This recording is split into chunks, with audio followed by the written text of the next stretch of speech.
আচ্ছা, এটাতে তৃতীয় অধ্যায়ে এটাতে কি বলছে, mister Amin is thinking of installing a machine for that purpose he want to take a loan from a commercial bank at 30%।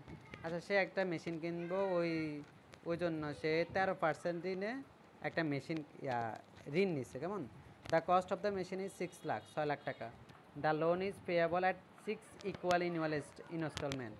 মানে এই কিস্তিটা আমরা দিব 6টা সমান কিস্তিতে। মানে আমরা টাকাগুলো পরিশোধ করব 6টা সমান কিস্তিতে। সুদের হার কত? 13%। দ্য লোন ইজ পেয়েবল, আচ্ছা এটা তো বললাম, at the end of the first year. আচ্ছা, প্রথম বছরের শেষে, প্রত্যেকটা বছরের শেষে শেষে আমরা একটা করে কিস্তি দিব, এরকম 6টা কিস্তি দিব। আচ্ছা, ফার্স্ট মেথড না কেন, আচ্ছা এখানে আবার দুইটা মেথড আছে, একটা হচ্ছে বেলুন মেথড আর একটা হচ্ছে ক্যাপিটাল রিকভারি মেথড। আচ্ছা, ওরা ক্যাপিটাল রিকভারি মেথডে ধরছে। কেমন? আচ্ছা, আমরা প্রেজেন্ট ভ্যালু অফ অ্যানুইটির সূত্র লিখবো প্রথমে। দেখেন তো এটা পারবেন কি না। প্রেজেন্ট ভ্যালু অফ অ্যানুইটির সূত্র হচ্ছে যাই এ ইন্টু 1 - 1/1 প্লাস আইও লিখতে পারেন, আরও লিখতে পারেন, হোল এন, আর ডিভাইডেড বাই আই। সূত্র এটা কিন্তু মুখস্থ করতে হবে। এটা হচ্ছে প্রেজেন্ট ভ্যালু অফ অ্যানুইটির সূত্র। তো এটাতে এবার আমরা মান বসাই। আমাদের বর্তমান মূল্য কত? 6 লাখ। তাহলে 6 লাখ টাকা বসাইলাম। এরপরে হচ্ছে 1 তো সূত্রের 1, আর সুদের হার কত? 13%। তাহলে 13%কে 100 দ্বারা ভাগ করে বসাইলাম। দেখেন তো বুঝেন কিনা এই লাইনটা। বুঝছেন? দ্বিতীয় লাইন বুঝলে তো বাকিগুলো তো আমাদের যোগ বিয়োগ। তাহলে এরপরে আমরা ইনস্টলমেন্টের টাকা পাই গেলাম 1,50,900, এই 1,50,092 টাকা। আমাদের প্রত্যেকটা কিস্তির মূল্য আমাদেরকে 1,50,092 টাকা করে 6টা কিস্তি পরিশোধ করলে 6 লাখ টাকা পরিশোধ হবে। বুঝছেন? তাহলে কিস্তির টাকা কীভাবে বাইর করবে এটা তো পারবো। এটাও কিন্তু যেটি ওই অধ্যায়ে কী বলে টাইম ভ্যালু অফ মানির অঙ্ক।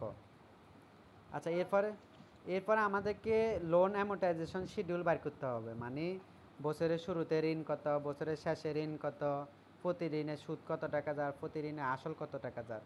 এটার জন্য আমাদের 6টা ঘর করতে হবে।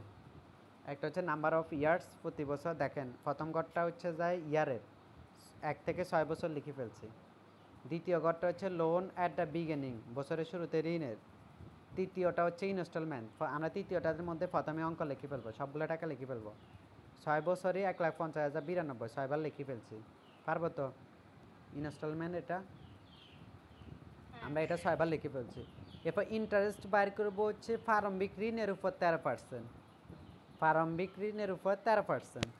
আর প্রিন্সিপাল কীভাবে বাইর করবো? ইনস্টলমেন্ট থেকে সুদটা বাদ দিব।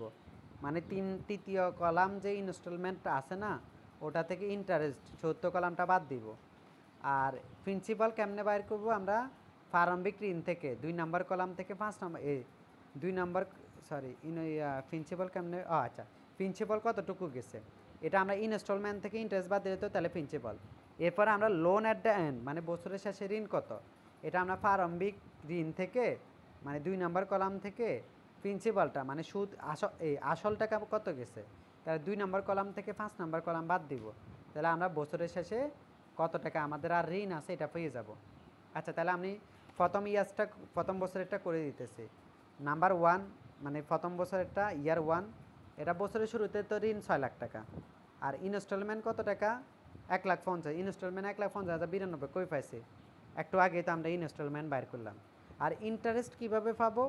আমাদের ঋণ কত বছরের শুরুতে? 6 লাখ। এটার 13% বাইর করবো, দেখবো যে 78,000। তাহলে 6 লাখ টাকা 13%, 78,000 টাকা। এতটুকু বুঝছেন? 6 লাখ টাকা 13%, 78,000 টাকা। এতটুকু বুঝছেন? আচ্ছা, এবার প্রিন্সিপাল কত, আসল কত টাকা গেল তাহলে? আচ্ছা, ইনস্টলমেন্ট থেকে শুধু সুদ বাবদে গেছে 78,000 টাকা। ধরেন আপনারে আমি ঋণ দিলাম, বললাম যে আমি থেকে আপনি 100 টাকা নেন, ঠিক আছে, তবে প্রতিটা কিস্তিতে আপনি 12 টাকা করে 10 কিস্তি দিতে হবে। তাহলে আপনি প্রথম কিস্তি আমার 12 টাকা দিলেন, এই 12 টাকার মধ্যে আসল কত? 10 টাকা, সুদ কত? 2 টাকা।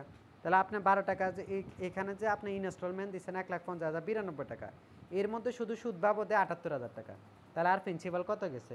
1,50,092 থেকে 78,000 টাকা বাদ দিব। ওই যে 12 টাকা থেকে 2 টাকা বাদ দিলে আসল 10 টাকা, সেম টু সেম 1,50,000 থেকে 92,000 বাদ দিব, তাহলে 1,50,092 থেকে 78,000 বাদ দিব, তাহলে আমাদের মূল টাকা গেছে 72,092 টাকা।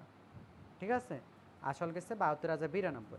এবার আমরা বছরের শুরুতে ঋণ থেকে ওই প্রিন্সিপালটা বাদ দিব, আসল টাকাটা বাদ দিব, তাহলে আমাদের বছরের শেষে ঋণ থাকবে 5,27,908 টাকা। বুঝছেন কিনা?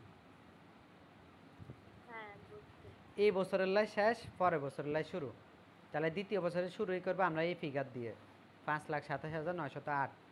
এবার ইনস্টলমেন্ট তো সব বছর একই, সুদ কত আসবে? 5,27,908-এর উপর 13%, সেম এভাবে যেতেই থাকবো। দেখেন তো পারবেন কিনা।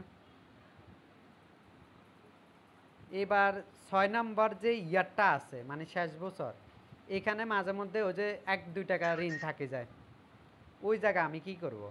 মানে 6 নম্বর কলামে দেখেন শেষের গড়ে জিরো হবে, কিন্তু মাঝে মধ্যে মাঝে মধ্যে দেখা যায় 1-2 টাকা ঋণ থাকে যায়, তখন আপনি কি করবেন? বিগিনিং অফ দ্য লোন কত? 1,32,825 টাকা না 6 নম্বর কলামে? হ্যাঁ, আর ইনস্টলমেন্টও চেঞ্জ করা যাবে না, 1,50,092 টাকা। আচ্ছা, এরপর সুদ দেখবেন, সুদ মানে সুদ ধরেন এটা আমাদের এর আগের কলামে লোনের মানে কত টাকা আমাদের টাকা যাইতে হইব, কত? 1,32,825 টাকা না? তো আমরা এখানে 1,32,825 টাকা বিগিনিং অফ দ্য ঋণ না, এটাকে আমরা আবার প্রিন্সিপালেও বসাই দিব, অঙ্ক করার আগে বসাই দিব। এটা আর ইনস্টলমেন্টের টাকার ফিগারটাকে আমরা ইন্টারেস্টে বসাবো। এখন কথা হচ্ছে কেন আমরা তো ইন্টারেস্ট বাইর করার কথা হচ্ছে যাই 2 নাম্বার কলামকে 13% দিয়ে করার কথা, তো ওটা যদি করেন আপনার টাকা আসবে এরকম, ধরেন 17,265 আসতে পারে, 66 আসতে পারে, 68 আসতে পারে, তার মানে 1-2 টাকা ঋণ থাকে যেতে পারে। এই জন্য আমরা কি করবো, প্রারম্ভিক যত টাকা ঋণ তত টাকাই আমরা প্রিন্সিপালের ঘরে বসাই দিব, আর ইনস্টলমেন্ট আর প্রিন্সিপালের পার্থক্যটাকে আমরা এই যে ইন্টারেস্টের মধ্যে বসাবো, মানে শেষ বছরের সুদটা আমরা এইভাবেই লিখবো, নাহলে কি হবে 1-2 টাকা ঋণের টাকা মিলবে না। বুঝছেন? ঠিক আছে, এটাই দেখে তো পরের অঙ্কটা কি করছে। আচ্ছা, এবার এটা আসেন,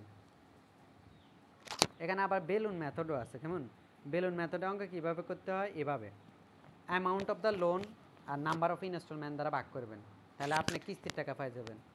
তবে এটা বেশি সহজ, মানে আগের মতো বাইর করা লাগে না। আপনারা যদি বেলুন মেথড বলে, আপনি কি দেখেন, mister Hasan has been taken A loan for টাকা 1 লাখ 5 ইয়ার্স 40%, 1 লাখ টাকা ঋণ নিছে 5 বছরের জন্য 14% সুদে। The loan will be the repair in equal instalment over the next 5 years, পরবর্তী 5 বছরের জন্য। তার মানে আমি 5 বছরের টাকাগুলো পরিশোধ করবো। এখন আমাদেরকে বলতেছে একটা শিডিউল করতে, তো আমাদের তো আগে কিস্তি বাইর করতে হবে, কত টাকা কিস্তি। তো amount of the loan 1 lakh আর নাম্বার অফ ইনস্টলমেন্ট হচ্ছে 5, তাহলে আমাদের ইনস্টলমেন্ট মানে কিস্তি হচ্ছে 20,000 করে। এবার আমরা আগের মতো 6টা ঘর করছি, ইনস্টলমেন্টের মধ্যে লিখবো হচ্ছে সব ঘরে 20,000, আর প্রারম্ভিক ঋণ দিব 1 লাখ, আর এই আগের মতো করেই যাবে আর কি, 1 লাখের উপর 14% সুদ এরকম করে। জাস্ট আমাদেরকে যদি বেলুন মেথড বলে, তাহলে আমরা অঙ্কটা এইভাবে করব, মানে জাস্ট মোট টাকাকে নাম্বার অফ ইয়ার্স দ্বারা ভাগ করব। আর যদি ক্যাপিটাল রিকভারি মেথড বলে, তাহলে আমরা আগের মতো আমাদের টাইম ভ্যালু অফ মানিতে যেভাবে অঙ্কটা করতাম এইভাবে করব। এখানেও দেখেন প্রেজেন্ট ভ্যালু অফ অ্যানুইটির অঙ্কটা করছে, তো অ্যানুইটি বাইরেছে কত টাকা? 29,128 টাকা। অ্যানুইটি ম্যাথটা কি ব্যাখ্যা করব এখানে? প্রেজেন্ট ভ্যালু অফ অ্যানুইটি কীভাবে 29,128 টাকা হলো বলে দিতে হবে? বলবো?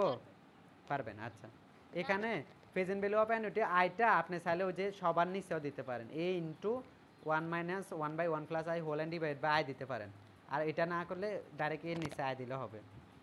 তো এরপর আপনি ইনস্টলমেন্টের সূত্রটাতে করলেন আর কি আগের মতো। পারবেন? পারলে তো আর কিছু নাই, ছোট্টখাট্ট অধ্যায় ছিল আর কি। এটাও সেম কাজ করে ফেলবেন, না বুঝলে আমারে বলবেন, একদম হুবহু একই। তবে আমি আবার বলতেছি অঙ্কটা সোজা, কিন্তু সময় খাবে বেশি। হাত যদি চালু না থাকে তাহলে ধরা খাই যাবেন। আমি নিজেই এবার আমার 3rd সেমিস্টারে বন্ডের অঙ্ক আছে, বন্ডের ইনস্টলমেন্টের অঙ্ক আছে, সেম টু হুবহু এটাই।